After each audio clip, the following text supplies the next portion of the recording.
Welcome, ladies and gentlemen, to another Hogwarts Legacy video, and today we have the official file size confirmed for Hogwarts Legacy on PC, and this will also apply to the next gen versions of the game, so PS5 and Xbox Series X. And before we get into the video, we're less than a month away now until Hogwarts Legacy releases, so there will be plenty of videos on this channel leading up to and following the game's release. I've even got a video coming out talking about the Deathly Hallows in Hogwarts Legacy later this week, so make sure if you're interested in all news Hogwarts Legacy, and even Jedi Survivor coming out the month after, that you subscribe to the channel and leave a like on this video.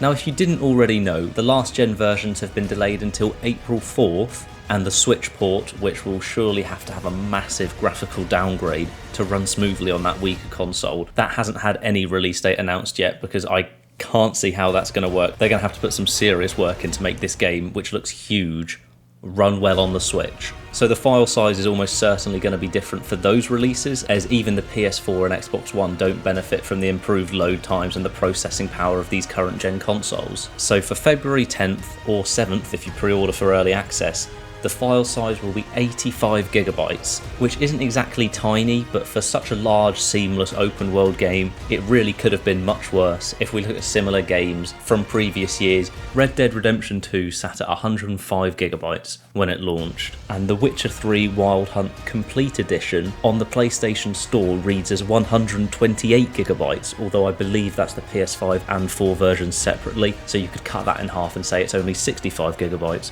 Which makes a lot more sense considering how long ago the game came out. Then you have games like Horizon Forbidden West, which once again on the PlayStation Store seems to contain both the PS5 and PS4 versions, so we'll take the 187 gigabytes that's listed and cut it in half, so that instead you'd say it's just over 90 gigabytes for Forbidden West, which includes a big open world, just like Hogwarts Legacy. And for God of War Ragnarok, which is only just released, you're looking at 190 gigabytes for the Digital Deluxe Edition, containing both versions of the game, so you cut it in half and that's 95 gigabytes. So for Hogwarts Legacy, 85 seems to be around about what we're expecting from PS5 games at this time, and for your last gen versions we'll have to wait and see how much storage they'll be taking up, whether that's more or less. And for the Switch, we'll have to wait for that to actually be confirmed, because I'll believe there's a Switch version of this game when I see it. But if you've already gone ahead and pre-ordered Hogwarts Legacy, especially on Xbox, you want to go and check that your pre-order hasn't been cancelled, because at the start of the year, so just a week ago, some players have been reporting that their pre-orders had been cancelled,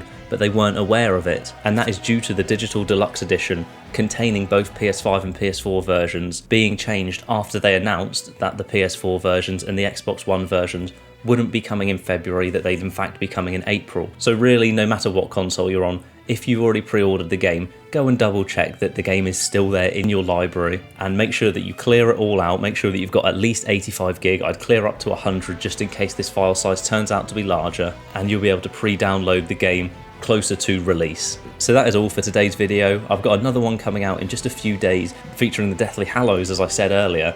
So make sure that you subscribe and you'll know exactly when that video is uploaded. It will be later this week. Leave a like on this video and let me know if you think 85 gig is an acceptable size for a game of this scale. I think it is. Of course, we haven't got our hands on the game yet, so we can be the true judge of all of Avalanche's work once the game releases. But until then, I think that's quite a fair size. I mean, it's only 5 times larger than the LEGO Harry Potter collection containing all the years. So hopefully the game looks even better than the LEGO game did, and hopefully I will see you next time.